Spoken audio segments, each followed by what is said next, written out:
This is Damian Macy with the Friends of the Library, our oral history project.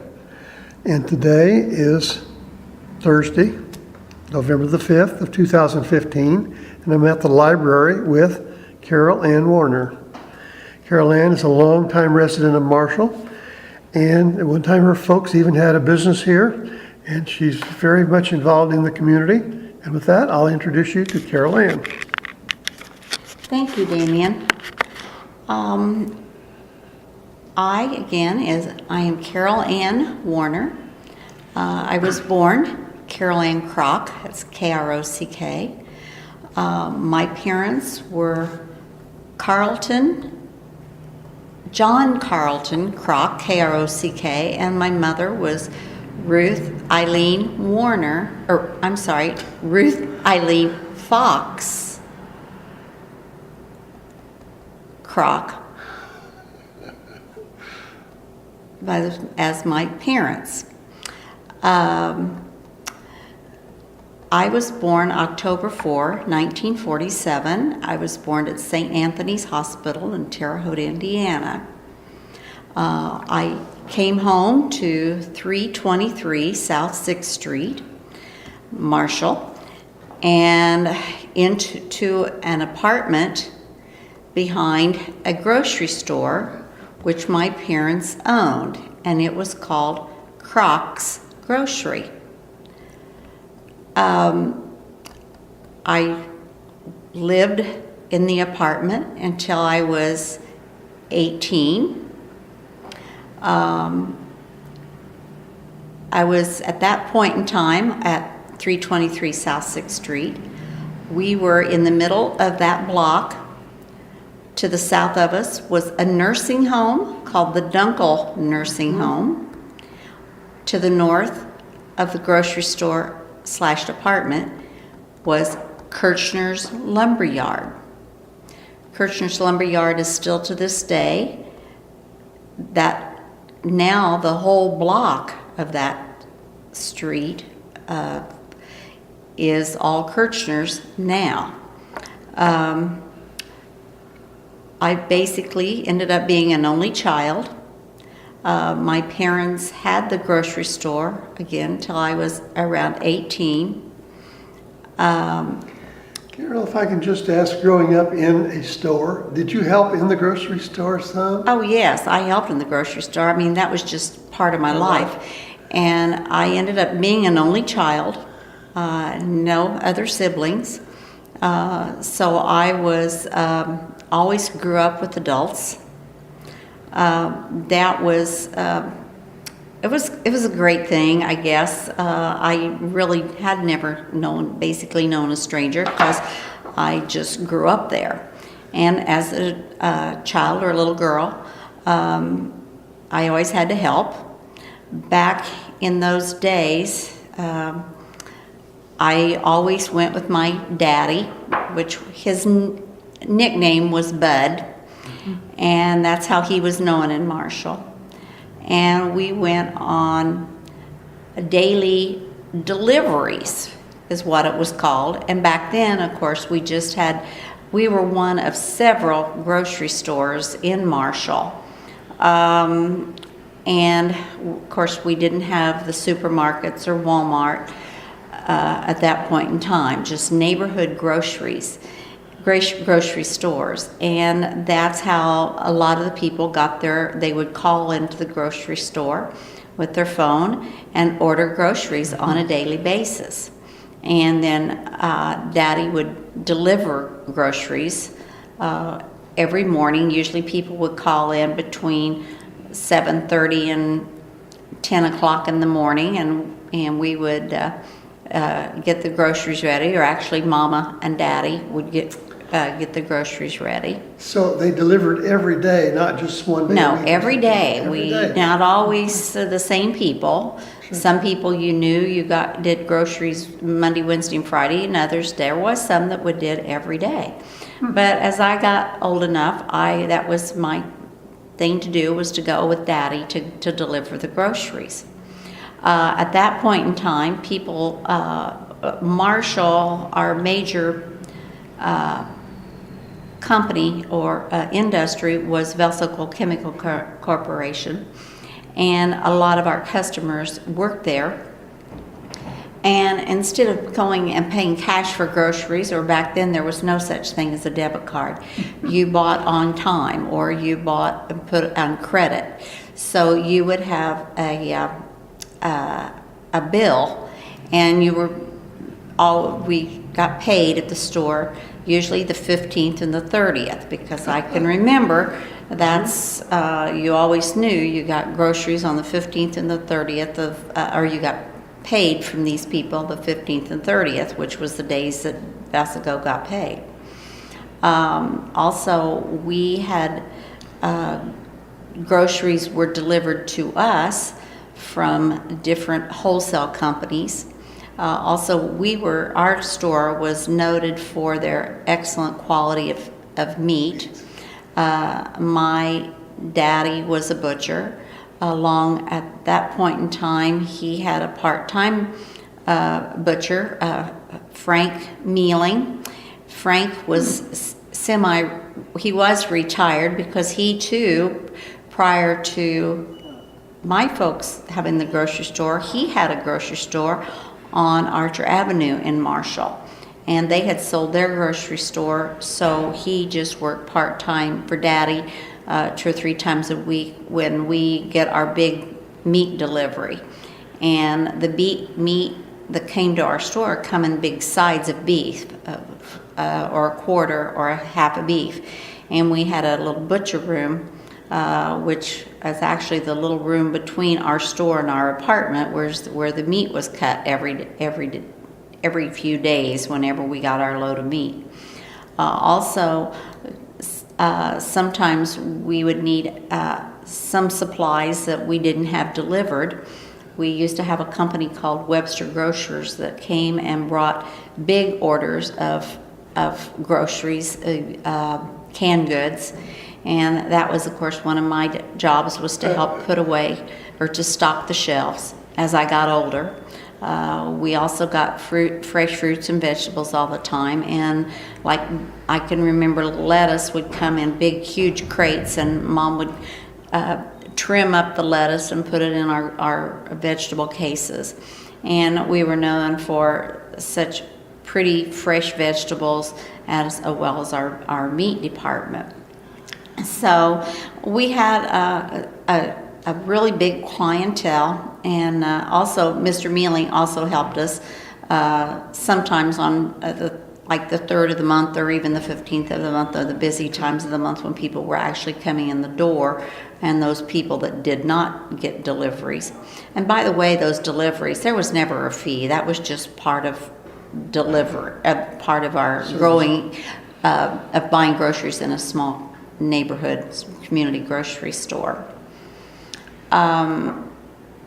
So I didn't really have like a lot of children. I didn't have a playground or a front yard or a backyard. My front yard was in front of the grocery store, and it was probably a 10 by 20 little bit of grassy area that I got to play in.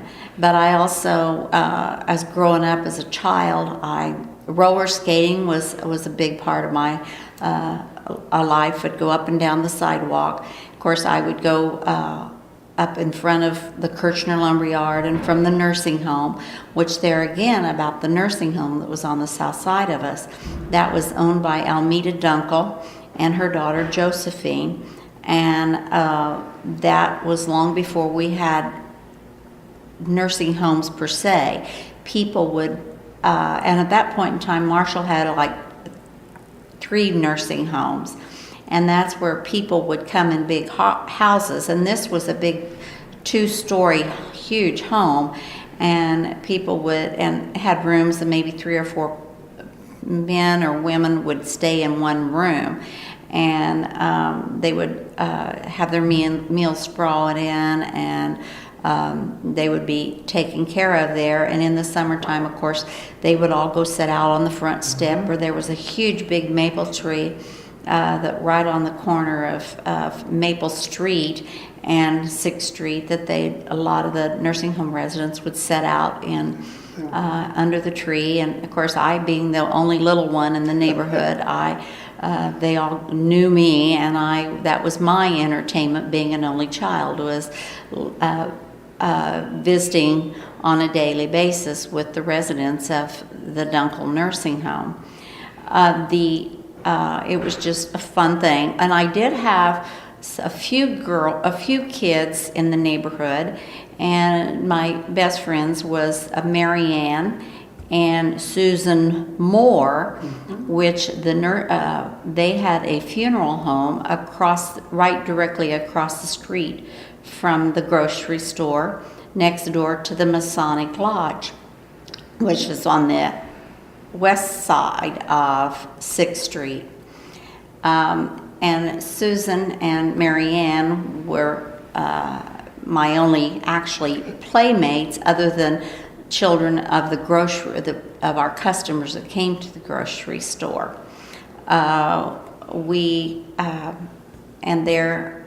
When I got old enough to cross the street, we would go over there and play. And about one of my favorite childhood memories was going over to Mary Ann and Susan's. Of course, this was when they lived upstairs above the funeral home. So we would get to play in the lobby, or I guess it was the main, not actually the lobby, but Basil's office, which was their dad, and the main part of the funeral home. And of course, that was all empty when they were not what we called busy, or did not have a body at the funeral home at that time, and were not preparing for funerals. But they had a lady that came, and when Helen and Basil, the girls' parents, were gone, she would answer the telephone at the funeral home. And then also she was kind of a sitter for Mary Ann and Susan as we were younger ages. And we would play, my favorite thing to play with the girls, we would play Queen Elizabeth and the court, because it was right about that time that the current still living as of this day, in 2015, Queen Elizabeth had been coronated in the early 50s. And so we had and television at that point in time had just been a thing that we all were fortunate enough to have televisions in our home, which not a lot of people did in the early 50s. But anyway, that was a big event, and we had all watched the coronation, and then we always wanted to play with the lady that worked at the nursing home, and her name was Bernice Brossman, and she would play the organ in the funeral, and we would be part of the court and for the coronation of Queen Elizabeth. So that was one of my childhood memories that I remember. Also, in the wintertime or in the summertime, we would play in a big lot. Of course, on the middle of that site, that street, we would play between the Masonic Lodge and the funeral home, and there was some other children that lived over on between 4th and 5th Street, and those happened to be cousins of Mary Ann and Susan, and a few other neighborhood children would come, and we would play tag, or we would play games in the lot between the Masonic Lodge and the funeral home. There behind the Masonic Lodge, what's currently the Marshall School Administration Building, was the Ohio School. And the Ohio School, which I happened to be in the very first class that was started, the first kindergarten class in Marshall, and that was in the building, which was there was a basement. It was a 2-story building, brick structure, and that's where I went to 1st and 2nd grade, at the Ohio School building. my kindergarten, and my teacher then was Ann Kyle. Also, then my second grade teacher was Mrs. Smith. The name, and then Mrs. Cork was my second grade teacher that I had in the Ohio School Building, and after that I went to the South School down on 6th Street. You didn't have far to walk to school. I when really you started. didn't. No.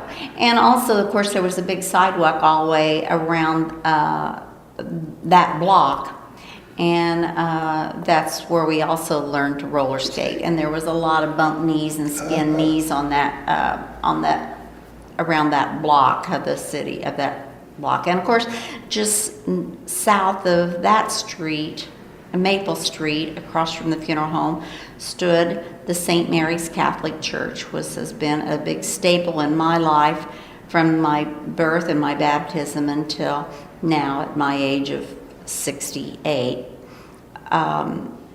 The Catholic Church was another place we would, when I got old enough to cross the street, we would roller skate up there, and then we would go up and down the sidewalk to the front of the church. A lot of times in front of the church, the parish priest at that time when I was a child was Father Donahue.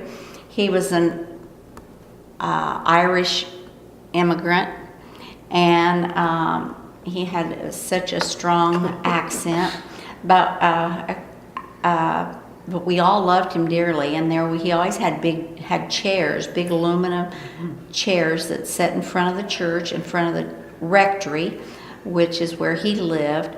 And then he had a housekeeper, and her name was Mrs. Posick. Mrs. Posick took care of his needs, and she also, when my parents went out in the evening or needed a babysitter, Mrs. Posick would babysit for me in the evenings when Father Donahue at that point in time didn't need her. And of course, she was just a sweet lady, and as well as Father Donahue, which was, he was a friend to both Catholics and Protestants. He loved to play golf. He loved to get with their friends, and it was nothing for Father Donahue to come over and sit at my table, or our kitchen table with my dad and some friends, and might have a little brew with them on occasion. And he was just a super gentleman that we all loved. Well, and if I could just ask a couple questions going back to your grocery store days. When you said got merchandise in, you put a price tag on each item then too, didn't you? Yes, we had to price everything. A lot of times we would price things just with like a magic marker. Well, we didn't call them magic markers back there, like a crayon. A crayon, Do you recall what the hours of the store were? Usually from 7 to 6. That'd be a rather long day then. And it was always open later on Saturday evenings. Usually it was 7 or 7:30 on Saturday evenings. And you were talking about the quote buying on credit. I remember going into your dad's store. There was a box back of the cash register or your cash counter, and in that box were a bunch of books. They were like receipt books. Right, and everybody had their own. On the spine of the book was a name. Right, everybody had their name. They had their book for their month's groceries, or till 2 weeks, or however long they had agreed to come pay. Accounts receivable. That's correct. And but it was, we were very fortunate. We had very few write-offs. I mean, people were. That's just part of being in a small town. We were very, very, very fortunate in the early 50s at that point in time. And the way my parents got this was the store is because they had bought that from my aunt, my mother's sister, Helen Jane, and she and her husband had the store prior to my dad and mom. And actually the building was owned by my grandfather, who was Emil Fox, and his wife, or my grandmother, Ruth Fox. My grandparents, they had a general store at Clarksville, and it was called Fox's General Store. And so that's why I guess they knew the grocery business. That was another one of my favorite memories growing up, was going to Grandma and Grandpa Fox's and at Clarksville. That store and going there was such a big part of my life. I would go a lot of times. Grandpa Fox would come or go to Terre Haute to Holman and Company. Now that is another big wholesale company in Terre Haute, and he would go every Friday, and he had a big truck called a panel truck. At that point, back then, I don't think big trucks could go out to Clarksville, because the Clarksville road wasn't that good. In fact, it was gravel. And one time when grandmother and I were coming home from Clarksville, we slid in the gravel and had an accident. Fortunately, I got thrown to the floor. Back at that point in time, we didn't have car seats or seat belts, so it was Mom's elbow that was supposed to keep me safe, and apparently that failed, and that sent me to the floorboard. But we wrecked the car, but fortunately neither one of us was really injured, and that showed how bad the Clarksville road was. And Grandpa's old panel truck would go to Terre Haute every Friday to bring groceries to Clarksville. And oftentimes in the summer, or before I was able to start school, and Grandpa would pick me up, and I would ride in that big old panel or big box. It wasn't a box like a box truck, but it had a canvas over the back of the truck that held all the groceries in. And then I would go out on Friday and stay overnight at the Clarksville at the general store Grandma and Grandpa owned. And then I would stay all Friday night, stay Saturday, and then I would either come home late Saturday night, or Daddy would come and get me real early on Sunday morning, because at that point in time there was no ever missing Mass, because I always had to get home, go to church on Sunday at St. Mary's Catholic Church. But a good things I like to remember about the Clarksville General Store, because I liked to be there on Saturday night or Friday night, because there was church pews in the store, and all the people would walk to the store on Friday night, and they would do what they called trading. And a lot of times it was trading. If you had a lot of chickens, or if you had eggs, you would barter, and you would trade your eggs or chickens or your vegetables for produce, canned produce, or things that Grandpa would have purchased out in Terre Haute. And then while they were doing all their trading, then they would shoot the breeze and sit around the old coal stove and just tell stories. And I remember too, Grandpa, he had an old violin, and he would get the violin out, and some people would sing and dance, and they might dance, and I always wanted to dance, because I did love to dance, as I still do today.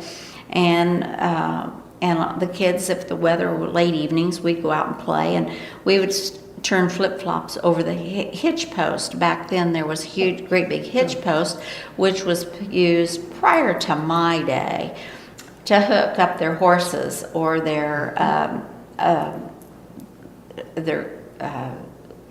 horses that came in their not stagecoaches, but they would maybe buggies that would come in, or Surrey would come to the grocery store, which I didn't remember seeing those. That was a little bit still before my time, but we did still have the hitch post.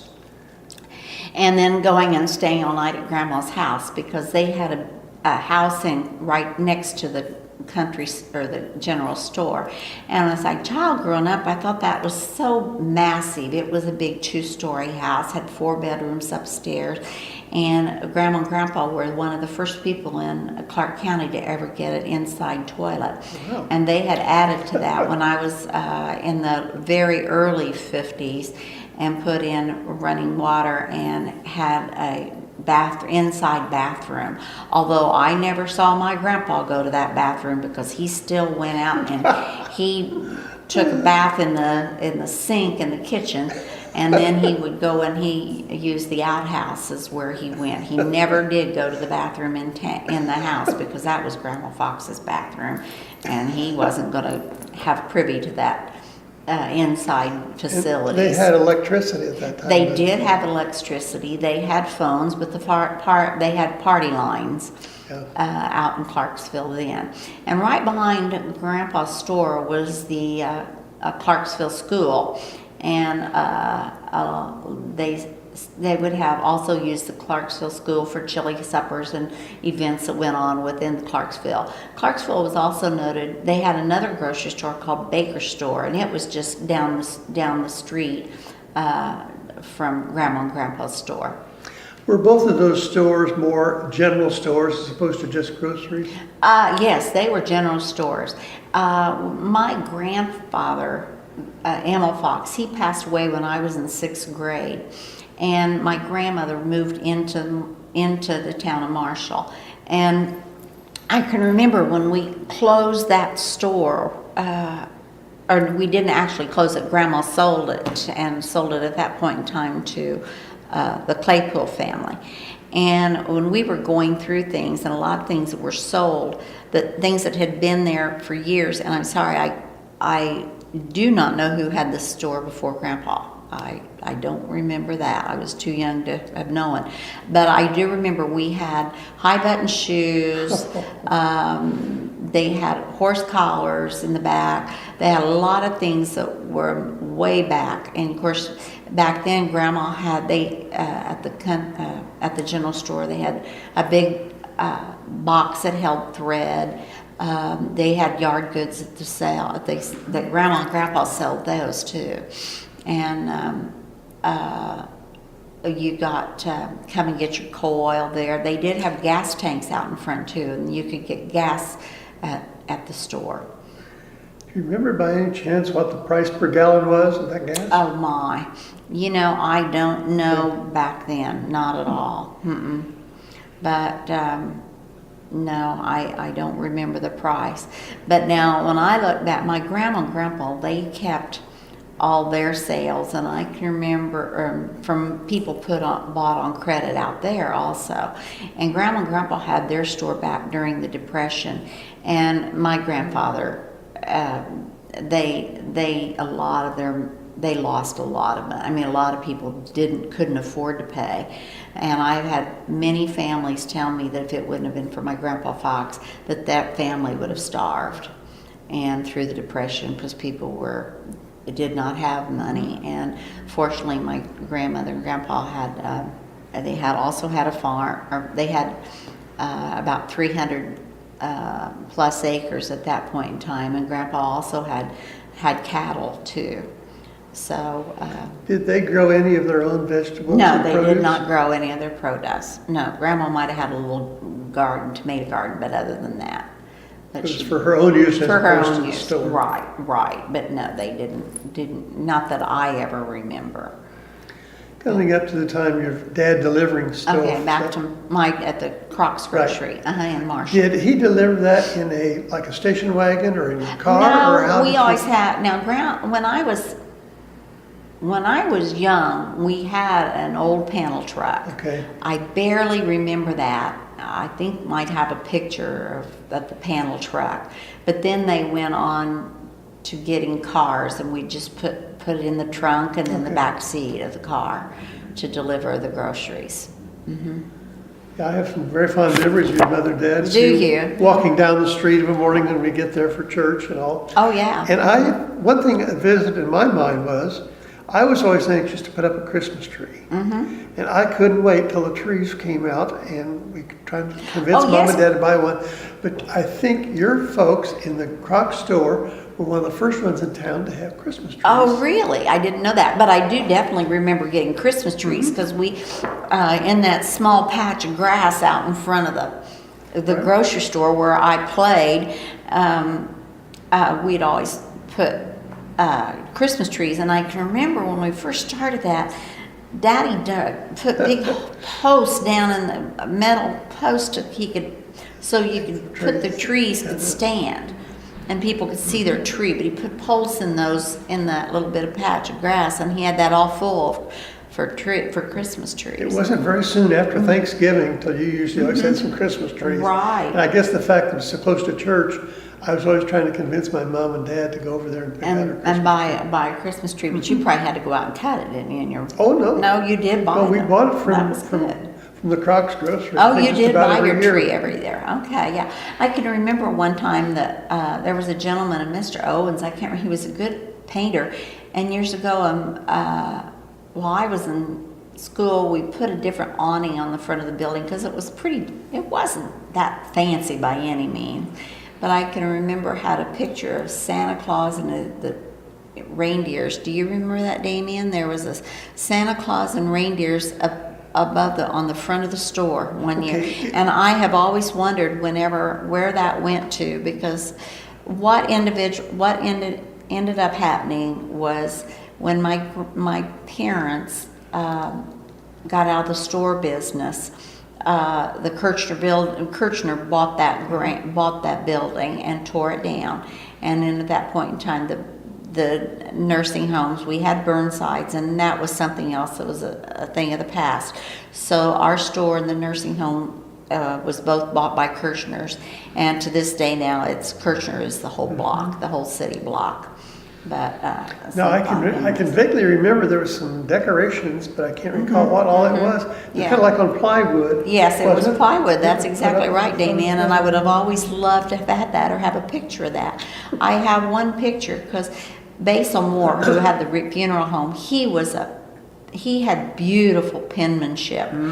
And he went, and him and Daddy, he drew it and wrote the name Croc, Krocks, and scripted, and then Daddy and him cut it all out, and that was what they put. That was eventually up on the front of our grocery store. I do have a picture Well, of we that. kind of got sidetracked there, but you were going to school, and Okay. Yeah, we talked about the school, and yeah, we did get quite sidetracked. But I ended up then going to the Southside School for third, fourth, fifth, and sixth grade. At that point in time, I was a little older. Then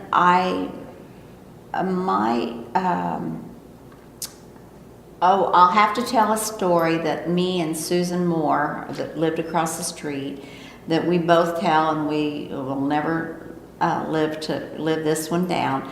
But I would get to go to Susan's house occasionally and play, and we would be upstairs, and we always wanted to play beauty shop. Well, I was this little blonde with pretty little pigtails, little straight bangs, and Marianne and Susan, they both had darker hair. Susan used to have she would wear her braids. Her mother would put hers up on top of her head.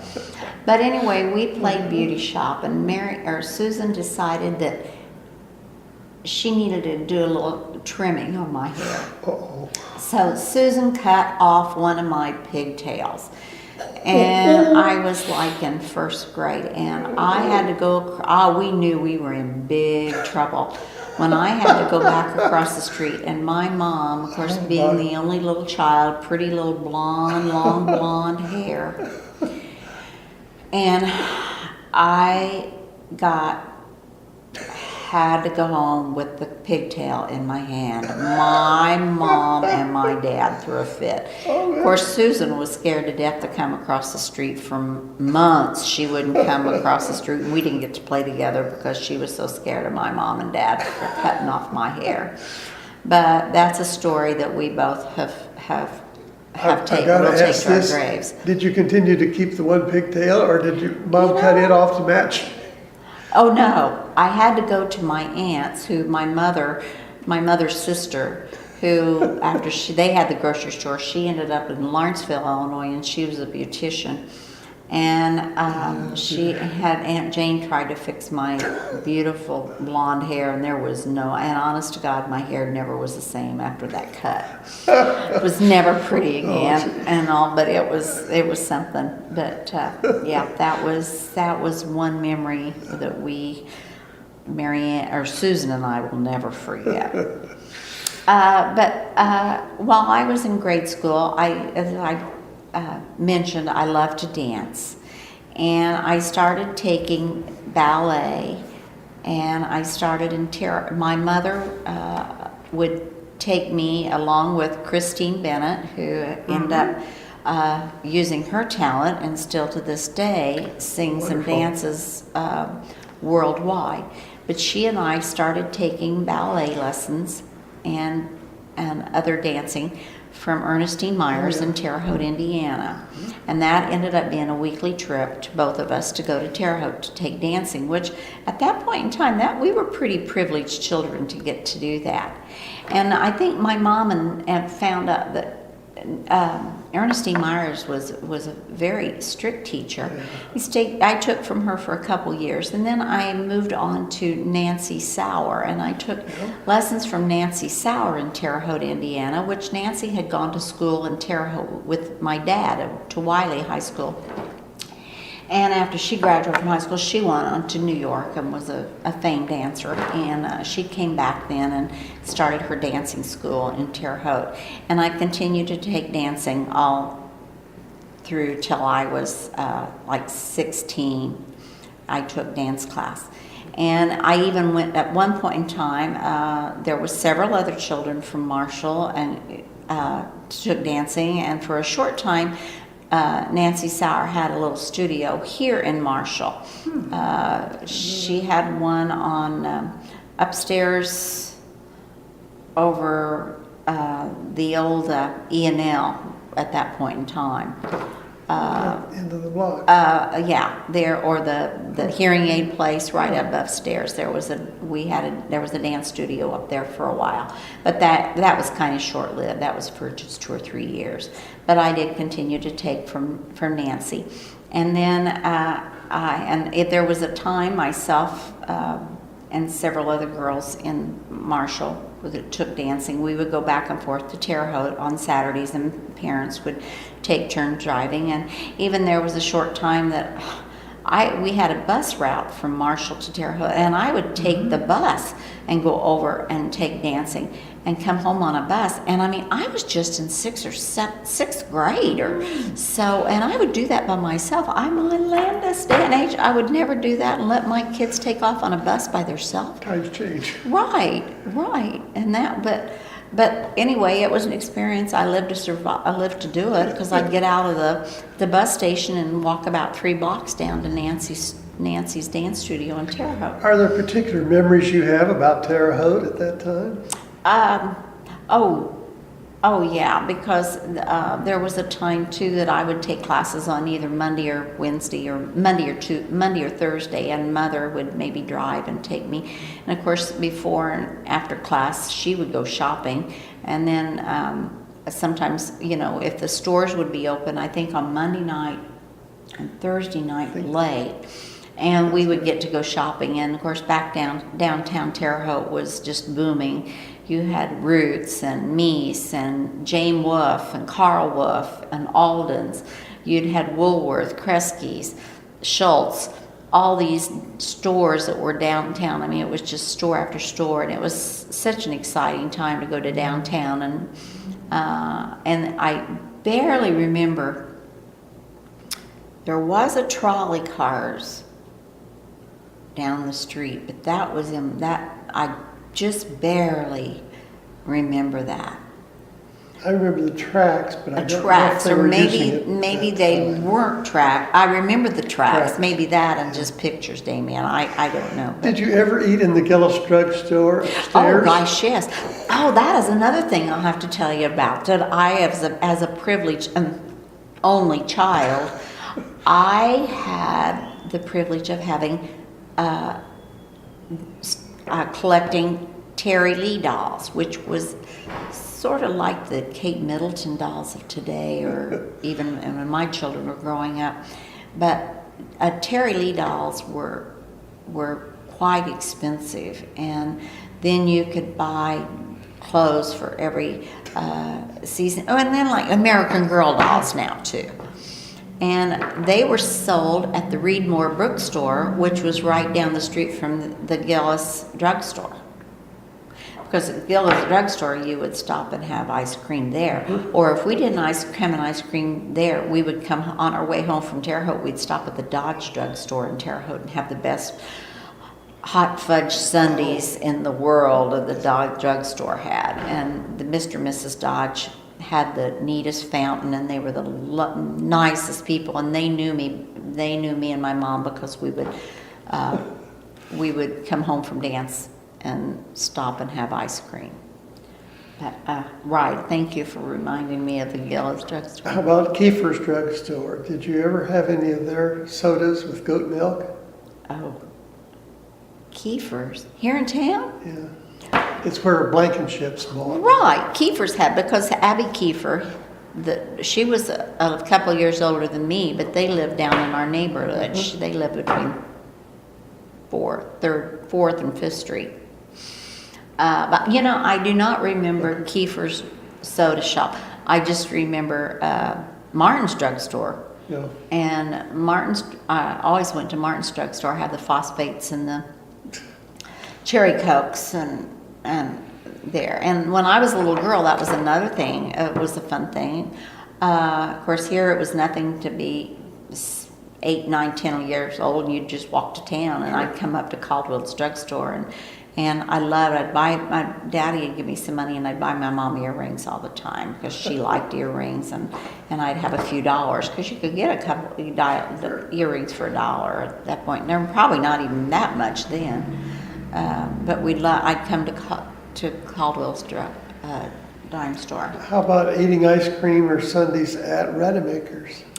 Yes, I can remember it had the funniest smell when you went in there. Isn't that weird how you think of those things? But I think it was probably the ice cream, the milk, you know. But yes, the Rademacher's, and then I remember stopping at the E&L occasionally, you know, when I was a little girl, because I could walk up there. You know, that was just a few blocks. And of course, you'd come up and go there when you would come to the band concert. Back then, I think band concerts was on Thursday night or Friday, Thursday. It was a different night of the week, I think, years ago when I was I think at one time they were even on Saturday nights. maybe they were Saturday But night. I'm not sure about the other nights. But you'd come up and walk around the square, you know. And then, of course, I definitely remember when the theater burnt. And I did get to go to the theater. Marianne and Susan would get to take me with them to the movies occasionally and go to the theater. But I remember we'd walk by ourselves at night. And I remember it was always so scary, because when the the Prevost garage was there, and then the Hollenbeck, and I think, Omer hadn't Marshaller wasn't in that brick building there. I think it was Hollenbeck's back then. And there was somebody else in that building. And then the hotel was there, the Marshall House was right there. And when you turned to go down to the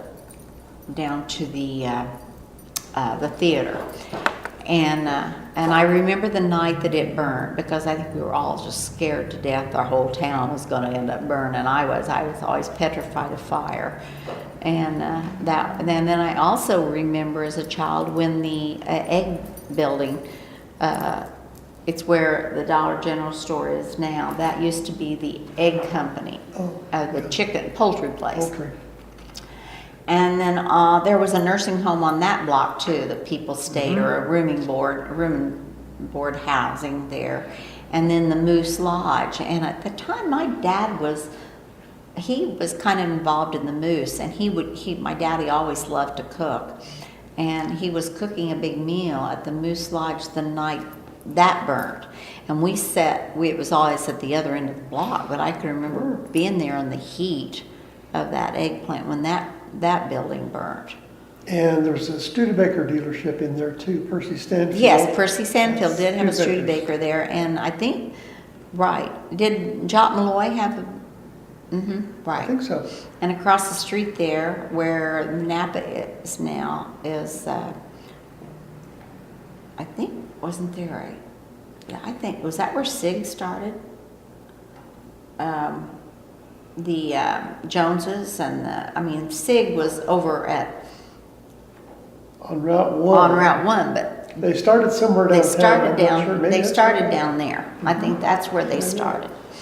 And because that was Donnie's uncle, was one of the partners back then at Alice O'Neill. Jim O'Neill was one of the Joneses and O'Neill, and I can't remember what other name. We have really covered some territory. That's the whole purpose and all. Well, let's go on up to date. You graduated from Marshall High School, obviously. What year did you graduate? No, 50 years ago this year, 1965, I graduated. Well, that's a lot younger than mine.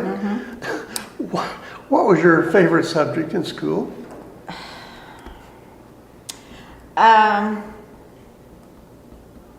Well, it definitely wasn't Latin. I don't know, I always liked English. Can't say independent, and I liked history. I always had the thought that I would probably I thought I wanted to be a nurse starting out high school, and then I went and thought I would be a beautician. Well, then, of course, during high school, I ended up married my childhood sweetheart, Jerry Barnhart, and we got married. We started going together in my junior year, and then we ended up. He graduated. He was a year older than me, and then he was. Of course, we were in the height of the Vietnam War. Yeah. Another thing, I think I saw one of my memories from my high school years, and of course, when President Kennedy was shot. Never forget that day when he shot, and it was the awfulest thing because we all just loved President Kennedy. I think him and Jackie, and no matter what your politics, didn't even think about that back then, but they were young, and it just. And it's amazing. It seems like everyone remembers where they were and Right. what they were doing. Right, and we were at an assembly at the high school gymnasium, and Janie Elias, who lived close to the high school, and she'd gone home for lunch, and she was late, and she came into the assembly, which was right after high school, and men told it, and it just went right through the auditorium so fast, and then they finally sent us all back to our rooms, and then it came over the speaker, and we got to listen on the speaker. Some Were of the you details. involved in activities and things at school? Was I? Oh, I definitely was involved in high school. Yes, there again. I told you I took dancing lessons all through grade school, and then I ended up Martha Ann Bush. She ended up with a dance studio, and after I quit going and teaching or working with Nancy Sauer, learning, then I worked with Martha Ann, and Martha Ann then, of course, taught me how. She was my baton teacher, and she taught me how to twirl the baton, and I gave lessons for that, as well as I helped teach dancing lessons when Martha Ann had a dance studio in Marshall, and I did that while I was in high school. And I ended up being the head majorette for Marshall High School Band for 3 years. The first year I was in the line, Susan Moore, my friend across the street, she ended up being the majorette that year. But then from then I was a featured twirler and the head majorette for the rest of my high school years, all the other 3 years. And I taught the routines and everything, and I loved that. And of course, I was in competition, and I was fortunate to get to twirl baton in Terre Haute at Martha Ann at that point in time was the leader of the Sparkettes at ISU, and I got to go twirl the baton in at high school or college ball games as well as college football games. I got to be one of the twirlers featured over there too. So that was another fun things for my high school years. I guess I jumped from high school back to marriage, back to high school. So after high school, did you have the thought that I'm going to move away from here somewhere? Or I want to stay in Marshall? Or? Oh no, I ended up going out of school. Well, right after high school.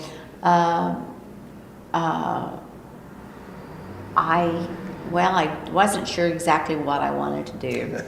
And at that point in time, everything was so unsettled because of the Vietnam War, and all of our friends were, and our classmates were all either getting drafted or going overseas. And it was a devastating a time of our lives. And so anyway, Jerry got my husband, which we ended up getting married in 66. So I graduated in 65. I did get married awfully young, but we had talked about it, and then he was working. He had a job in Terre Haute, and I went ahead and just started working started working full-time at TRW for years till I decided what was going to happen with him going to the service.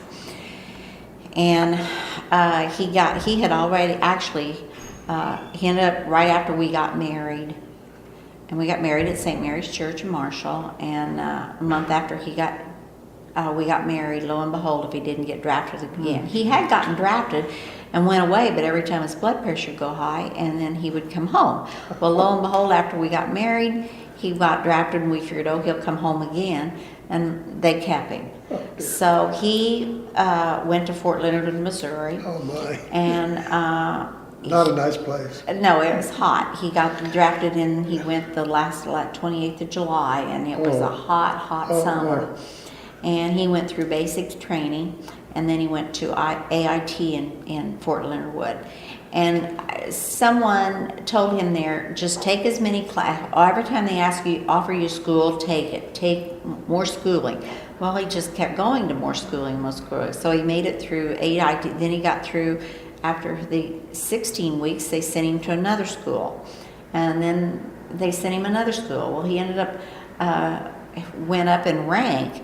And then the other people, all these people would come in after him and be drafted, and our friends, they would go to Fort Leonard Wood, and lo and behold, they'd go on to Vietnam.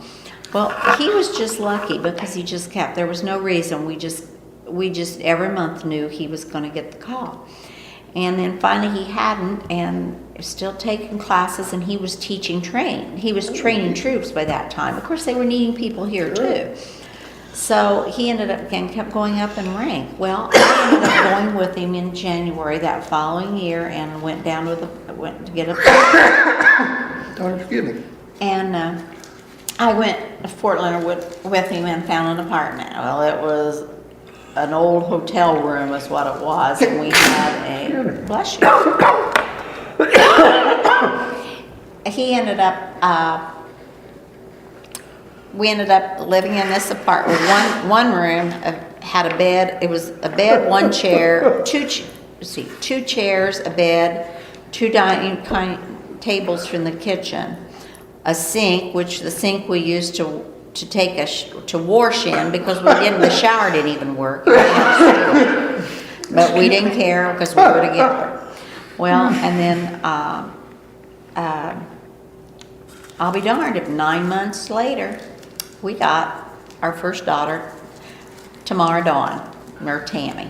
And she was our $7 baby born in Fort Leonard Wood Hospital in Fort Leonard Wood, Missouri. And by that time, he was still just kept going, and everybody else would go to Vietnam, and he would just do taking more classes and more troops. And he ended up as a rank of a drill instructor. And so he ended up getting out of the service as an E5, which was pretty doggone good to be stateside and never have to go to Vietnam. But we saw a lot, and we saw what was doing to a lot of our friends, and we lost several friends when they went to Vietnam. That was a lucky streak to be in that Right.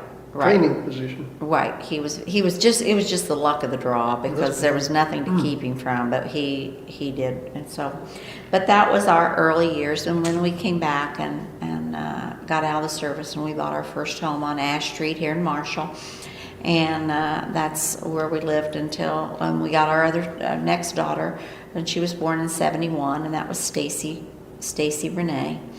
And we lived on Ash Street until we moved there up to Route 1 or North Michigan Avenue, 1011, and that's where I still live.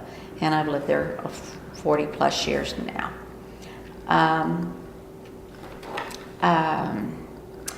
Unfortunately, then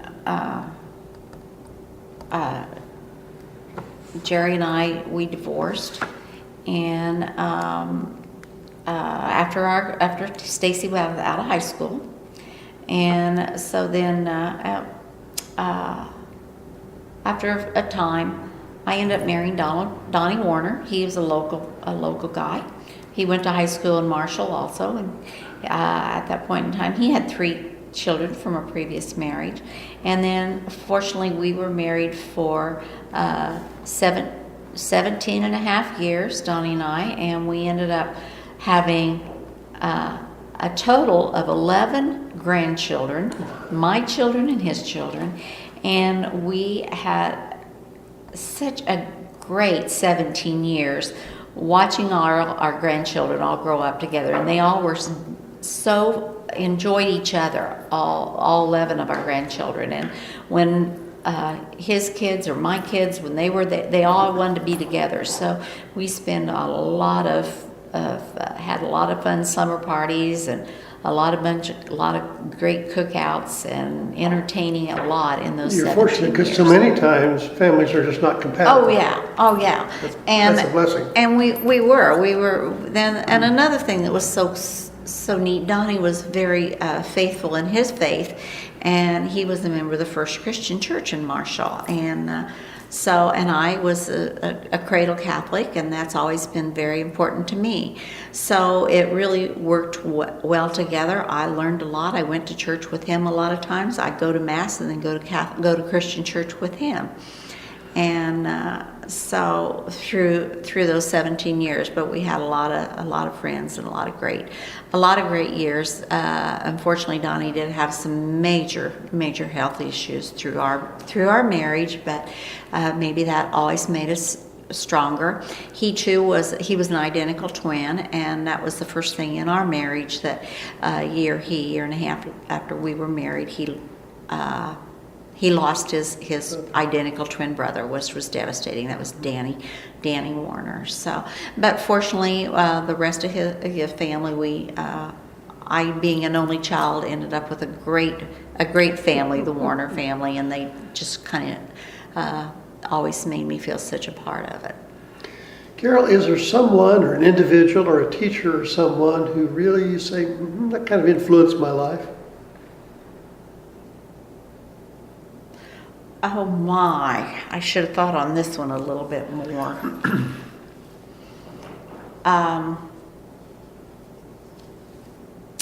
I tell you, I mentioned earlier, it goes back to my faith. You remember me telling you about our meat cutter, Frank Mealing. Frank and his wife, me being an only child, and their children was Bill Mealing, Virginia Mealing Schaller, and another son, Donald Mealing, who ended up being Father Donald Mealing, who was a priest. He was probably in his 20s, and of course I was just this little girl. And I can remember him going to the priesthood. His family were such devout Catholics. And after he went off to the seminary, of course, they would take me. I would go home with them a lot of times, and I would go up and spend the night. And there again, that was another place I learned to roller skate in their basement. Oh, yes. That, I told you roller skating was the fun thing I used to like to do, and they taught me how to roller skate in their basement because they had on 6th and Ash, and their home was a neat, beautiful brick home, but the basement had a great slick, Wide open space to roller skate, and that's where Frank taught me how to roller skate, and Father Don. And they were such devout Catholics, and I can remember, and I just, they're always in my mind, and I always wished I could follow and be the good people that I saw in them, and they were a big influence. And of course, their daughter, I ended up being in her wedding, Virginia. Virginia ended up marrying Omer T. Schaller, who is still a practicing attorney here in Marshall. Jenny and Omer, I babysat with them all through high school with their 3 children. I went on vacations with them all summer, in the summertime, when I was in high school, when their children, Marjan, David, and Donald, were young. Donald took his first steps to me in Michigan. And Omer and Jenny, they too have been influential in my life. And like I said, I was the flower girl in Omer and Jenny's wedding. And Omer T., who still tells a lot of people about that, because I wanted to be in Jenny's wedding, but I really didn't want to be in that wedding if Omer was going to be in it, because he teased me all the time, and I didn't like it when I was between 3 and 4 at that time. But I was, and I'm so glad I did that. So yeah, probably that family has always been a big influence on my life.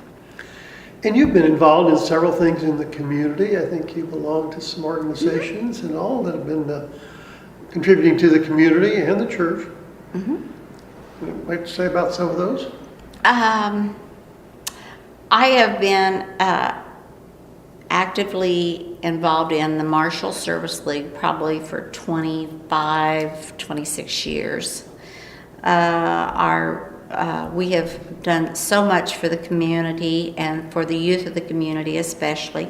We have started the Bridge Project, which is something we clothe 200 to 300 children almost every year through monetary donations given by our generous community. It's a wonderful contribution to the community. And I'm glad to be a part of that. Plus, we started out we were instrumental in starting get Marshall to be a tree city, and we started out working with the tree committee here in town, which before the tree committee was actually inputted. So that was one of our big contributions. But anything we did, everything we do, we put back into the community, and we help with all other organizations and through Marshall Service League. Also, again, my church, I've been active in it, and But that just part of growing up and being a part of that. So It's been a delight visiting with you, Carole Ann. I remember your folks in the store and all. There's usually one question that I ask about everyone before we finish. If you're traveling somewhere, say Michigan or another country, and someone said, "You're from where? Marshall? Where's that? What's that all about?" What would you tell them about Marshall? Well, it might be an interesting place to visit.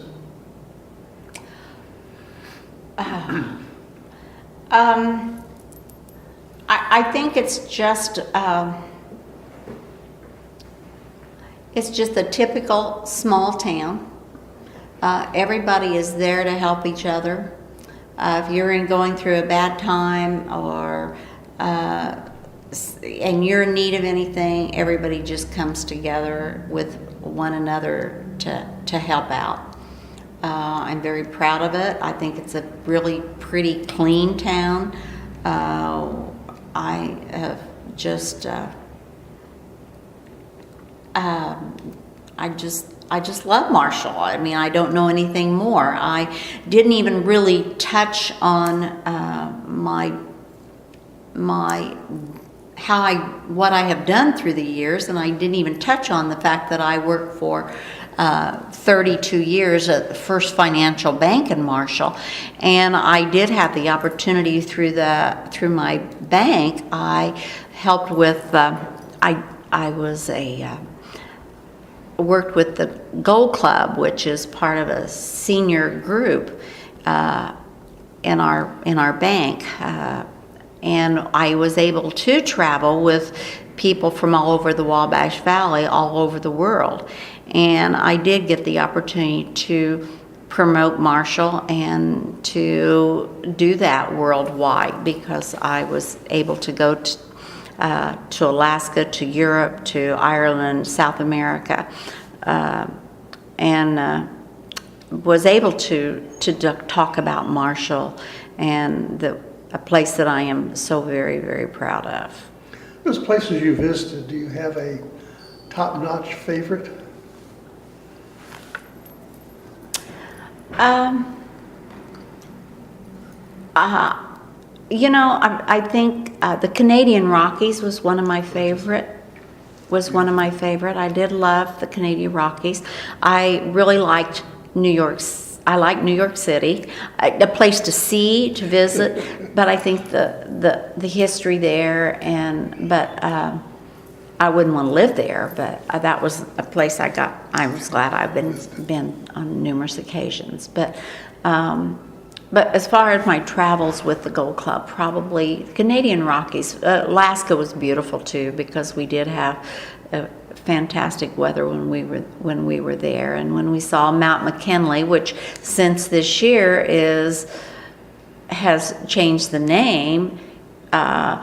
It is now Denali, yeah, Mount Denali, yeah, and which I love, Denali National Park, which it was gorgeous every day, and we saw the peak of Mount McKinley at that point in time too. Because sometimes the weather's such you don't see it. No. That's what everybody said. You're lucky to get to see the mountain, and it was just beautiful. But there's just no place like home. And this is where my family, another thing, I am very fortunate, because at this point in time, my grandchildren, Tammy and Stacy's children, two have already gone off to college and have come back and are settled, and they want to raise their families in Marshall. And I'm so happy and I'm seeing more and more of that with my grandchildren's friends. They may go away for a while, but they like to come back and raise their children in Marshall. We have a beautiful, great school system, and a good place to raise a family. Carole Ann, you've said it very, very well. I certainly enjoyed hearing about your experience of living in the back of the grocery store, because I remember that store so well. And I think a lot of other people will too. And this whole interview is not for necessarily today, tomorrow, or even next year, but really for the future. And somewhere, someone's going to read that or listen to that and say, gee, I didn't know that about Carole Ann. But I really thank you so much. Well, thank It's been you. a lot I visiting hope with someday you. my great-great-grandchildren will get to hear my voice, so. Thank you. You